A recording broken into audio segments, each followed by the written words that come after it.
Hello everyone, কেমন আছো সবাই? আশা করছি সবাই খুব ভালো আছো। আমি রূপসা এসে গেছি একটা নতুন ভিডিও নিয়ে। তোমাদের সাথে অনেক দিন কোনো ভিডিও শেয়ার করা হয়নি, কারণ লাইফে প্রচুর আপস অ্যান্ড ডাউন চলছিল, তার জন্য আম সরি। দিনটা ছিল শনিবার, ওই উইকে প্রচণ্ড বৃষ্টি হয়েছিল, গোটা উইক জুড়ে রাস্তাঘাটে প্রচণ্ড জল জমে গেছিলো, কোথাও কাজেও বেরোতে পারছিলাম না, ঘরে বসে বসে বোরই হচ্ছিলাম। তো হঠাৎ করে দিদি ফোন করলো আর আমরা প্ল্যান করলাম যে আমরা একটা ঘরে, ওরা আমার ফ্ল্যাটে আসছে এবং আমরা ঘরেই একটা পার্টি করছি, খিচুড়ি আর ইলিশ মাছ ভাজার পার্টি।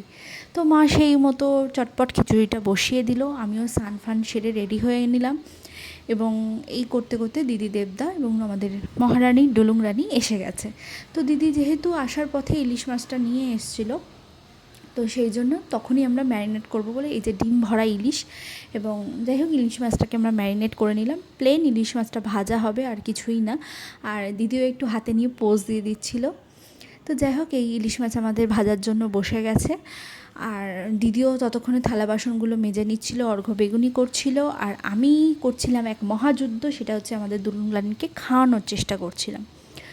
তো সব কাজ সেরে মোটামুটি আমরা খেতে বসে গেছি। আজকে আমাদের মেনু খিচুড়ি, বেগুনি, ইলিশ মাছ ভাজা। অর্ঘ্যর শরীরটা একদমই ভালো নয়, তাই জন্য প্লেন ভাত, ডাল আর ইলিশ মাছ খাচ্ছে। আর একজন তো পেছনে কন্টিনিউ দুষ্টুমি চালিয়ে যাচ্ছে। আর এটা ছিল ইলিশ মাছের ডিম। ওফ, এটা তো পুরো চুমু চুমু ছিল পুরো। ওই যে বললাম বিগত কদিন ধরে প্রচণ্ড বৃষ্টি হচ্ছে, তো বিকেলের পর থেকে হালকা হালকা করে একটু ওয়েদারটা ঠিক হচ্ছিলো, মেঘ ছিল কিন্তু ঠিক হচ্ছিলো। তো আমরা ডিসাইড করি একটু ছাদ থেকে ঘুরে আসি, আমার ছাদটা বেশ খোলামেলা, তো ঘুরে আসি। মহারানী এসে তো দুষ্টুমি শুরু করে দিয়েছে। আর এই যে আমি নিজেকে একটু আয়নায় মানে ক্যামেরায় দেখিয়ে নিচ্ছি। আর আমার ফ্ল্যাটের ব্যাক সাইডটা না খুব গ্রিনিশ, ভাল লাগে ছাদে উঠলে। মুন্দিও এসেছিলো ডুলুং রানীর সাথে দেখা করতে, ও ছাদে গিয়ে খুব এনজয় করছিল, খোলামেলা জায়গা তো। তো দিদি তারপরে কুলফি অর্ডার করেছিল, আমরা একটু কুলফি টুলফি খেলাম, তো ছাদে বেশ মজা হয়েছিল। বিকেল হয়ে গেছে, সন্ধ্যা হয়ে গেছে, দিদিরা বেরিয়ে গেছে।